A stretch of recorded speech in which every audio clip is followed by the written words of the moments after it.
I would hope that we might strive for an age of reverence for what gives us life, and for the fragile world in which we live. He had to wait longer than anyone else to ascend to the British throne. His outspoken nature made him more of a divisive character than his mother, Queen Elizabeth II. But as he begins his time as king, one thing about him stands out above all else: his tireless energy for his work.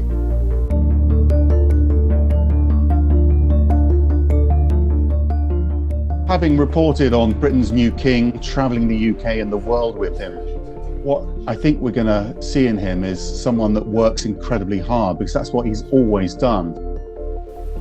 Charles was born on November 14, 1948, to then heir to the throne Princess Elizabeth and Prince Philip, the Duke of Edinburgh.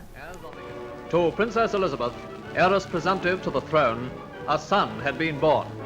Glad news that was soon echoing round the world. Charles was not invested as the Prince of Wales until 1969, but bestowed upon him at birth was a host of other titles. In Scotland, he was known as the Duke of Rothesay, in Cornwall, the Duke of Cornwall, but his primary title was Prince of Wales. What it means is you are heir to the throne. But what Prince Charles did as Prince of Wales is completely redefine that title. He professionalised the title. Many of Charles's predecessors treated the title of Prince of Wales as a ticket to a playboy lifestyle, notably the previous Prince of Wales, the short-reigned King Edward VIII. But Charles didn't want to wait until he became king to shape his legacy. Following his studies at Cambridge University, Charles went into the military. It was after leaving the Royal Navy in 1976 that he founded the Prince's Trust.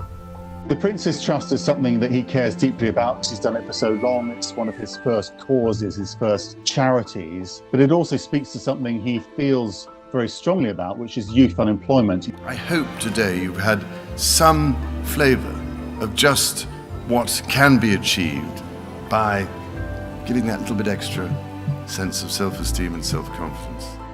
On top of his own charities, he is patron or president of over 400 more.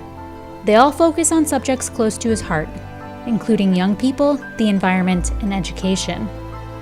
He juggled his charitable work alongside his official duties, namely representing the Queen. There are two roles that any royal carries out: the constitutional role and the charitable role, where they express themselves more. Even before ascending the throne, his schedule was notoriously intense. In a typical year, he would carry out more than 500 royal engagements, official duties coordinated from his London base at Clarence House. So he's a perfectionist. He wants to know everything about all of his different projects and causes and roles. For some, Charles will always be remembered for his marriage to Princess Diana. He first met Lady Diana Spencer in 1977. She was 17 at the time. They were married 4 years later. I'm amazed that she's been brave enough to take me on. In 1982, William was born, and Harry in 1984. Cracks in the marriage were soon apparent, with both parties going to have extramarital relationships. Charles admitted to an affair with Camilla Parker Bowles, whom he went on to marry many years later in a quiet ceremony in 2005. Charles and Diana divorced in 1996, and Diana, alongside her lover Dodi Fayed, died the year after in Paris.